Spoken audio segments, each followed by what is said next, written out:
नाज़रीन ख़बरों ने अपडेट के सिलसिले के वधाईंदे घारो मां रिपोर्ट शामिल कंदासीं। एजाज़ चांडियो महराणो की रिपोर्ट मुताबिक़ जिस्कम के शहीद अगवान घारो वासी मुश्ताक अहमद ख़ासकली की 17 वर्सी जोश ऐं जज़्बे से मल्हाई वई।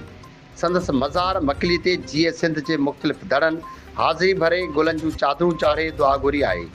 जिस्कम चेयरमैन सन्नान कुरैशी साथियुनि समेत मज़ार ते हाज़िरी भरी। जिस्कम के वाइस चेयरमैन आकाश मला समेत ॿियनि अॻवाननि अलॻि अलॻि हाज़िरी भरी आहे।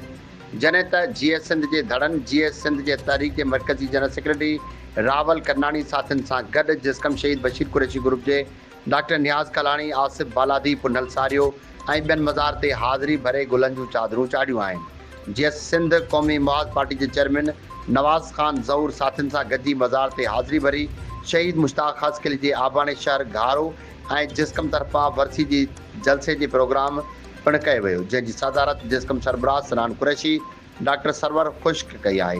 इलाही बख्श बिकक, गुलाम नबी खत्री, गुलाम हुसैन ख़ासकली समेत ॿिया अॻवान पिणु शरीक थिया आहिनि।